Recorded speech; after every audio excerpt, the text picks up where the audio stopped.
Bismillahirrahmanirrahim. Assalamualaikum warahmatullahi wabarakatuh. Waalaikumsalam warahmatullahi wabarakatuh. Alhamdulillahirabbil alamin. Akhirnya kita bisa berjumpa di video kali ini untuk membahas tentang fraktur. Nah, di sini ada anggotanya, ada Mbak Dian Sriyatna, kemudian ada saya Nuzatul Azain, kemudian ada Mbak Indri Herianti, ada Mbak Kinasi, kemudian ada Mbak Irmarianti, Mbak Ayunda Ekawati, dan Mbak Nurul. Baik, untuk mempersingkat waktu, mari kita lanjut kepada materi. Yang pertama akan disampaikan oleh Mbak Irmarianti. Kepadanya saya persilakan.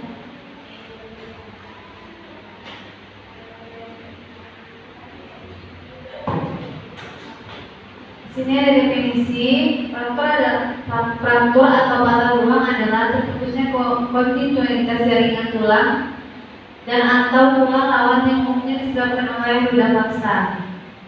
Selanjutnya ada etiologi. Fraktur disebabkan oleh trauma di mana terdapatnya tekanan yang berlebihan pada tulang yang biasanya diakibatkan secara langsung dan tidak langsung dan sering berhubungan dengan olahraga, pekerjaan, atau luka yang disebabkan oleh kendaraan bermotor. Selanjutnya, menurut Dunges 2013 627, adapun penyebab fraktur antara lain trauma langsung, yaitu fraktur yang terjadi di tempat di mana bagian tersebut mendapatkan luka paksa, misalkan benturan atau pukulan pada arter brachii yang mengakibatkan fraktur. Selanjutnya ada trauma tak langsung, yaitu satu trauma yang menyebabkan patah tulang di tempat yang jauh di tempat kejadian kekerasan. Selanjutnya ada trauma patologi, struktur yang terjadi pada tulang yang abnormal, kongenital, peradangan, neoplastik, dan metabolik. Selanjutnya akan dijelaskan. Baik, terima kasih. Kemudian akan dilanjutkan kepada Mbak Ayunda Ekawati. Saya persilakan.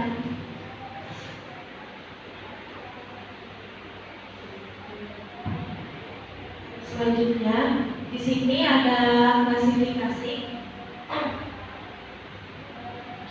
Yang pertama itu ada fraktur berdasarkan tempat.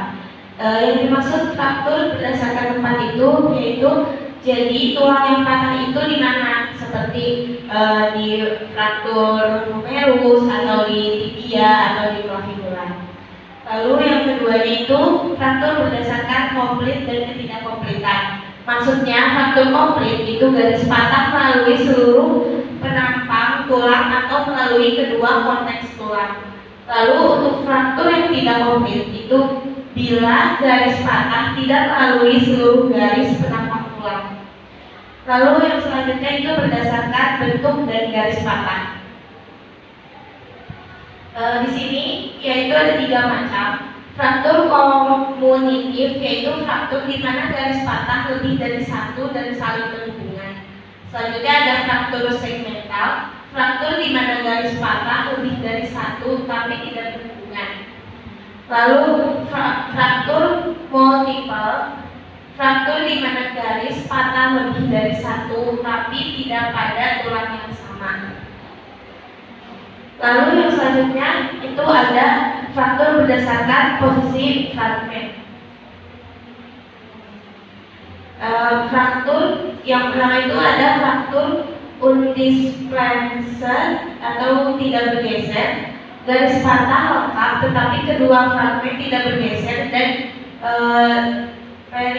periosteum masih utuh. Lalu fraktur bergeser. Fraktur yang bergeser itu jadi ada pergeseran antara dua tulang yang patah. Lalu yang selanjutnya itu ada fraktur berdasarkan sifat fraktur.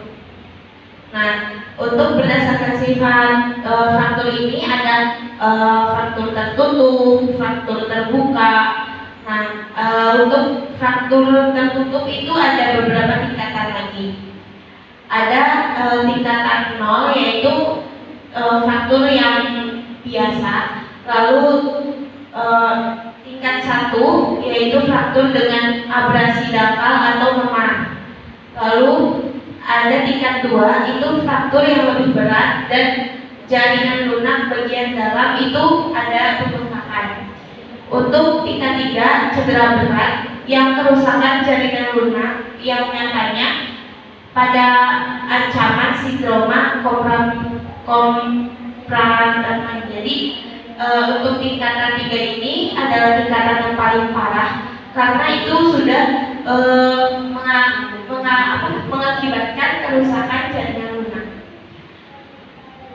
Lalu untuk fraktur terbuka juga ada tiga tingkatan. Grade yang pertama itu luka bersih, panjang luka itu hanya 1 cm. Untuk grade kedua, luka lebih luas tanpa kerusakan jaringan lunak yang ekstensif. Jadi lukanya itu tidak terlalu besar gitu ya. Kalau untuk grade 3 ini sangat terkontaminasi, jadi sangat parah di mana lukanya pun besar. Lalu yang selanjutnya itu berdasarkan bentuk garis fraktur dan hubungan dengan mekanisme trauma. Nah, di sini ada fraktur transversal, fraktur yang arahnya melingkar pada tulang dan merupakan akibat trauma amputasi atau langsung. Jadi biasanya itu seperti ditemukan pada korban patah tulang seperti terkena pukulan, itu biasanya ada fraktur transversal. Terus fraktur oblik.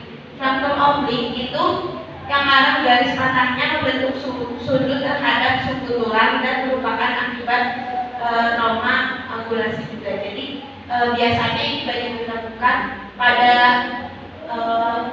korban-korban kecelakaan. Lalu fraktur spiral. Fraktur yang arah garis patahnya berbentuk spiral yang disebabkan oleh trauma lokasi. Biasanya ini trauma lokasi itu seperti trauma karena terputar, misalkan trauma fraktur karena kena mesin misalkan mesin pengaduk semen atau terseret kendaraan atau apa, pokoknya itu diakibatkan oleh hal yang memutar tulang tersebut. Lalu fraktur kompresi. Fraktur yang terjadi karena trauma aksial fleksi yang mendorong tulang ke arah permukaan lain. Lalu fraktur avulsi. Fraktur yang diakibatkan karena trauma tarikan atau traksi otot pada intersinya pada tulang. Jadi fraktur avulsi ini itu biasanya karena tarikan, terjadi karena tarikan. Lalu yang selanjutnya itu fraktur berdasarkan kedudukan tulangnya. Nah, kedudukan tulangnya itu bisa dilihat apakah ada dislokasi atau ada tidaknya dislokasi. Jadi tulang itu masih pada tempatnya atau sudah bergeser terlalu jauh atau sudah tidak terlalu jauh, itu bisa dilihat sebagai fraktur berdasarkan kedudukan tulangnya. Lalu yang terakhir itu berdasarkan posisi fraktur. Jadi sebatang tulang itu kan dibagi 3 bagian. Itu terus 1/3 proksimal, 1/3 medial, 1/3 distal. Lalu juga ada fraktur kelelahan, fraktur akibat tekanan yang berulang-ulang. Fraktur patologis itu fraktur yang diakibatkan karena proses patologis pada tulang. Jadi untuk fraktur patologis ini biasanya ada penyakit pada tulangnya yang mengakibatkan tulang seseorang itu mudah fraktur. Ini klasifikasi disampaikan oleh berdasarkan Domus tahun 2013.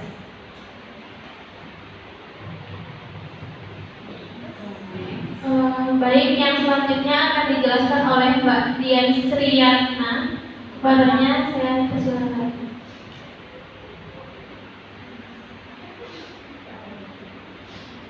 Selanjutnya itu ada komplikasi. Salah satunya yaitu komplikasi awal. Ada kerusakan arteri ini yaitu pecahnya arteri karena trauma bisa ditandai dengan tidak adanya nadi dan CRT turun. Sianosis bagian distal ini biasanya perubahan posisi pada yang sakit, tidak reduksi dan pembedahan. Jadi pada pembedahan jadi ada kerusakan arteri. Nah, selanjutnya yaitu ada compartment syndrome. Compartment syndrome ini biasanya terjadi pada fraktur tulang kering atau tibia dan tulang hasita atau radius atau ulna. Ini komplikasi terjadi peningkatan tekanan jaringan dalam ruang tertutup di otot. Nah, selanjutnya ada Van Embolis syndrome, yaitu merupakan keadaan pulmoneri akut dan dapat menyebabkan kondisi fatal. Hal ini terjadi ketika gelembung lemak terlepas dari sumsum tulang dan mengelilingi jaringan yang rusak. Gejala dari sindrom emboli lemah mencakup dyspnea, perubahan dalam status mental, gaduh gelisah, marah, bingung, dan demam, ruang pada kulit infeksi. Yang selanjutnya yaitu ada infeksi. Sistem pertahanan tubuh rusak bila ada trauma pada jaringan. Jadi pada fraktur ini ada salah satu komplikasi awalnya yaitu infeksi yang terjadi pada rusaknya jaringan. Yang selanjutnya ada evakular nekrosis, yaitu terjadi karena darah ke tulang rusak atau terganggu yang bisa menyebabkan nekrosis tulang dan diawali dengan adanya Hoffman's ischemia. Jadi evaskular nekrosis ini tidak dapatnya suplai darah ke tulang dengan baik. Yang selanjutnya ada shock. Jadi pada komplikasi awal itu ada shock karena terjadinya fraktur pada tulang. Yang selanjutnya ada osteomyelitis, yaitu infeksi jaringan tulang yang mencakup sumsum dan korteks tulang, dapat berupa eksogenus, infeksi masuk dari luar tubuh, atau hematogus, infeksi berasal dari dalam tubuh. Jadi osteomyelitis ini dia ada infeksi pada sumsum, infeksi pada luar tubuh dan dalam tubuh. Yang selanjutnya ada komplikasi waktu lama. Yang pertama itu delayed union atau penyatuan tertunda. Maksudnya adalah kegagalan fraktur berkonsolidasi sesuai dengan waktu yang dibutuhkan tulang untuk menyambung. Jadi pada penyatuan tertunda ini, untuk menyatukan tulang pada fraktur itu sedikit tertunda karena penurunan suplai darah ke jantung. Yang selanjutnya yaitu ada non-union, tak menyatu. Penyatuan tulang tidak terjadi, saja diisi oleh jaringan fibrosa. Contohnya seperti patella dan fraktur yang bersifat patologis. Yang selanjutnya ada malunion, yaitu kelainan penyatuan tulang karena penetrasian yang buruk, menimbulkan deformitas, angulasi, dan pergeseran. Nah, selanjutnya yaitu stadium penyembuhan fraktur.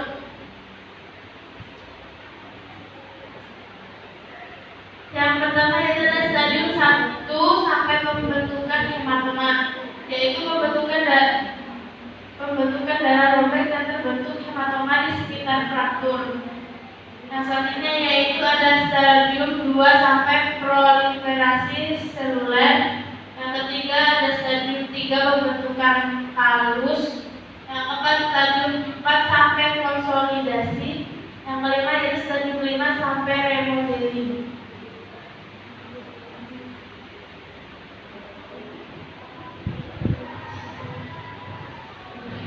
Baik, terima kasih kepada Mbak Dian Sriatna. Kemudian akan dilanjutkan kepada Mbak Kinasi. Saya persilahkan.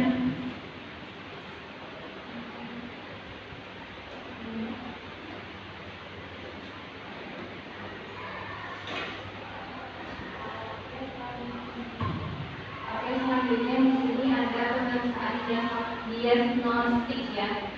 Ini ada 5. Yang pertama itu X-ray. X-ray itu kayak ronsen dada gitu. Itu dilakukan untuk melihat benda patahan atau keadaan tulang yang cedera. Terus yang kedua ada bone scan. Bone scan itu kayak scan tulang. Terus yang kedua tomogram atau MRI scan. Itu tiga-tiganya itu fungsinya sama ya, untuk mengetahui di mana frakturnya, sama apakah ada kerusakan pada jari lunak atau tidak. Kemudian yang ketiga ini ada arteriogram. Itu dilakukan bila ada kerusakan vaskuler. Yang ketiga itu CTT. Kalau banyak orang itu kayak pemeriksaan kreatinin. Terus ada pemeriksaan darah lengkap.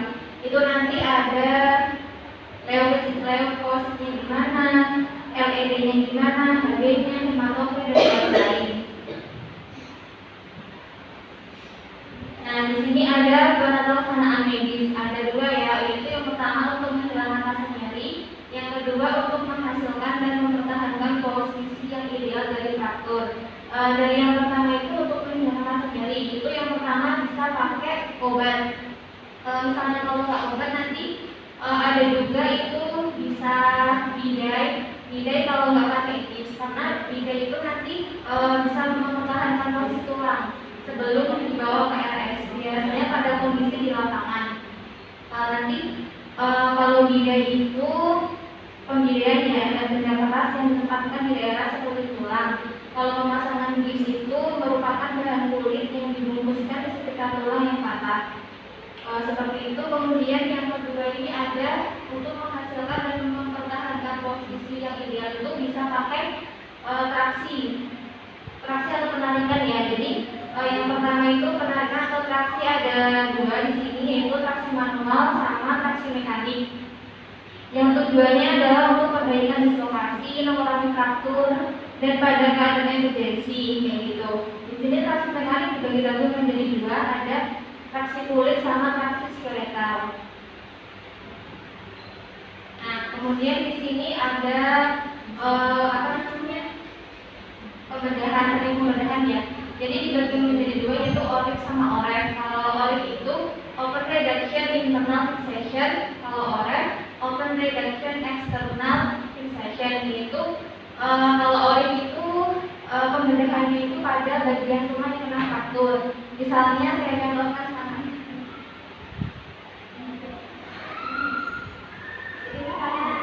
frakturnya di sini ya. Nah, di situ nanti berarti kalau OREF itu nanti pas pada frakturnya.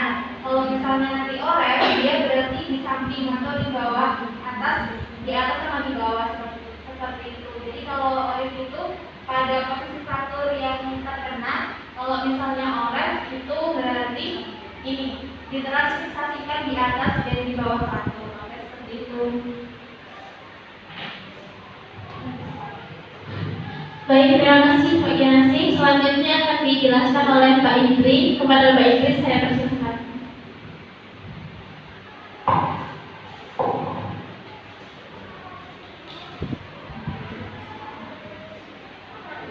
Baiklah, jadi di sini saya akan menjelaskan tentang aspek dari fraktur itu sendiri, perioperatif fraktur. Yang pertama kita lihat dulu kasusnya, yaitu anak W datang ke rumah sakit dengan keluhan nyeri pada kaki kanan dan tidak bisa digerakkan. Keluarga mengatakan pasien jatuh saat sedang bermain olahraga voli. Pasien jatuh dalam keadaan sadar, kaki bengkak terpasang spalet. Pasien mengalami nyeri berat. Tekanan darahnya 120/92, suhunya 38 derajat Celcius, nadinya 102 kali per menit, dan respirasinya 22 kali per menit. Nah, jadi nanti di sini kita ada semacam pengkajian dari pre-operasi, intraoperasi sampai dengan post-operasi. Yang pertama itu pengkajian pre-operasinya. Klien mengatakan kaki kanan sakit dan tidak bisa digerakkan. Nyeri bertambah ketika kaki digerakkan, nyeri berkurang saat diimobilisasi. Nyeri seperti di iris, area femur. Ini sakitnya di area femur, lalu skalanya 8. Lalu kapan dia merasa nyeri? Saat digerakkan sampai selesai diimobilisasi.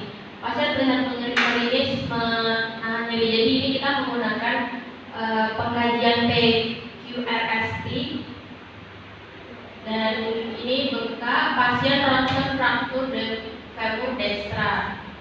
Dan tanda-tanda vitalnya RR 22, TJ-nya 132/92 mmHg, suhunya 37, nadinya 102 kali per menit. Next. Nah, untuk pengkajian di intraoperasinya, operasi dimulai pada jam 14.20, meriksa tekanan darah klien, alat disiapkan di sisi.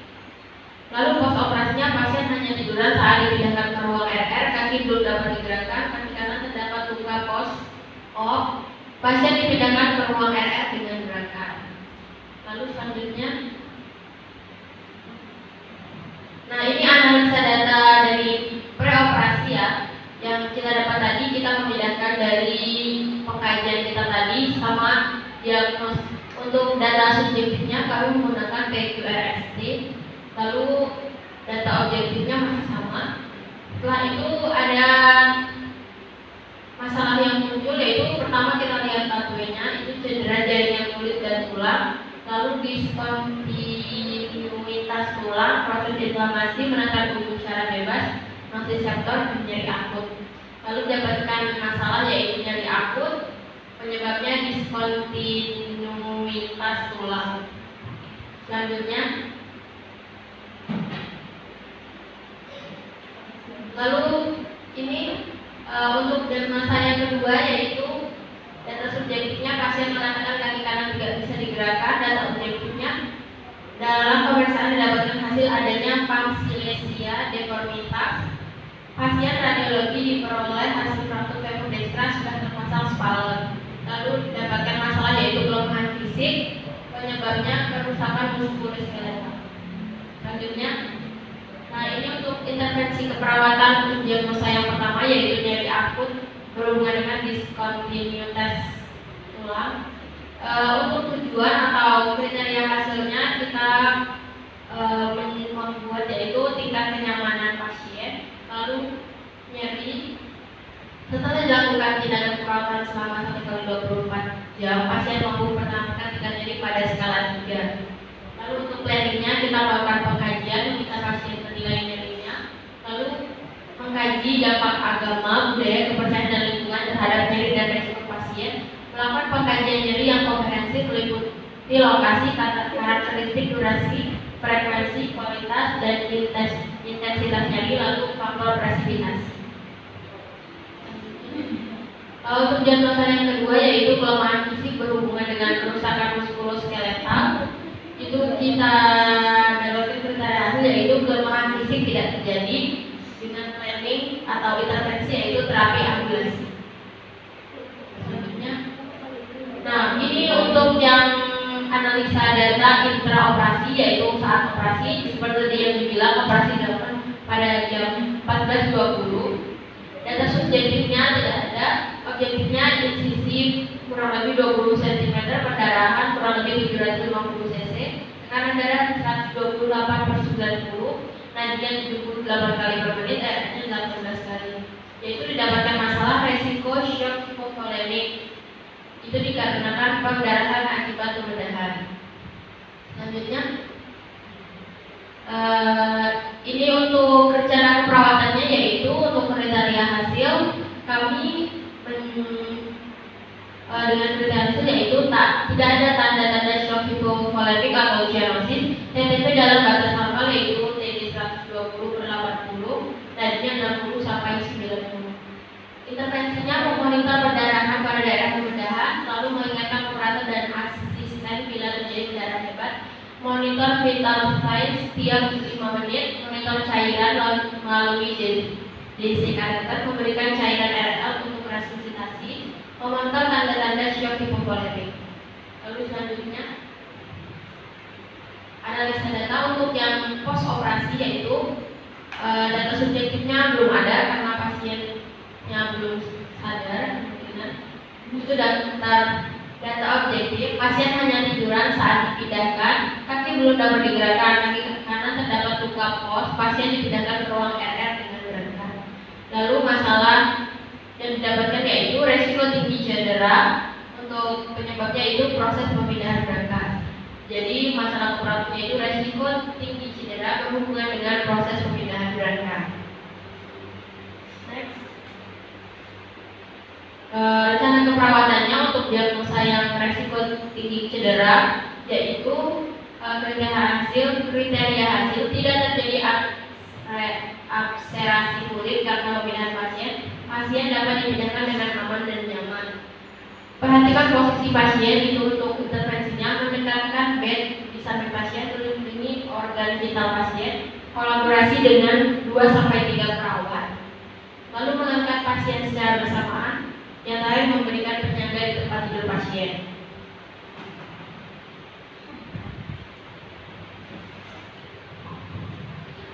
Baik, terima kasih kepada Mbak Indri. Selanjutnya akan melanjutkan fatwa yang akan dijelaskan oleh Mbak Atika Nuri. Kepadanya saya persilakan.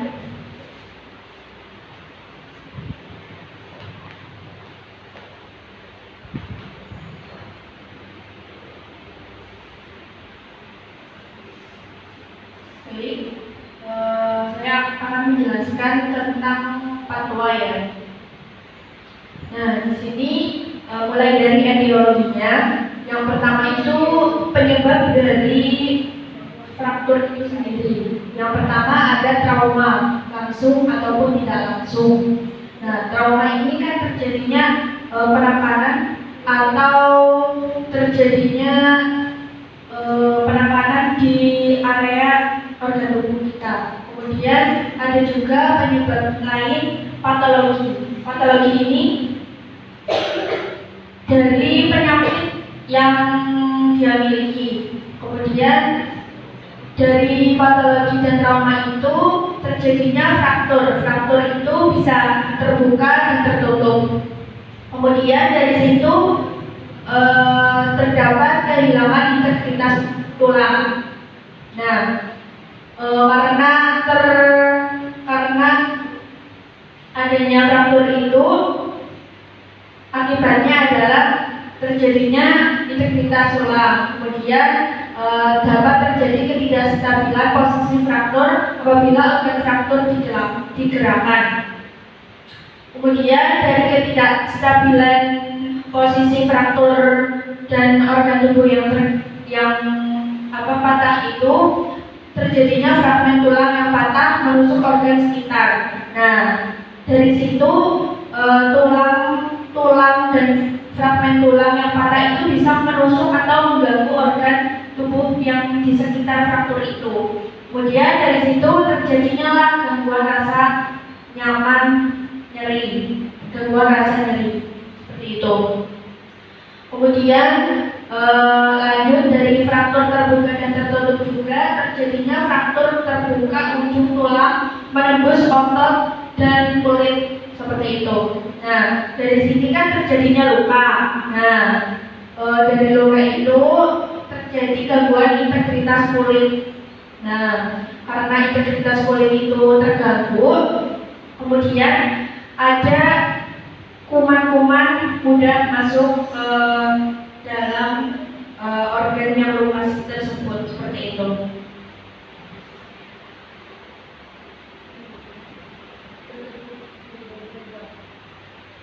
Sudah cukup sekian dari saya.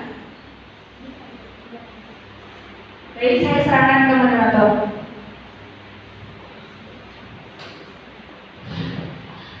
Baik, terima kasih kepada teman-teman semua yang sudah menjelaskan. Mungkin itu saja yang bisa kami sampaikan. Kami mohon maaf bila ada kesalahan dan berikan sendiri, dan bila ada lebihnya dan dari Allah Subhanahu wa Ta'ala. Itu materi nanti ada yang ditanyakan bisa dilanjutkan di step selanjutnya. Baik, kami akhiri.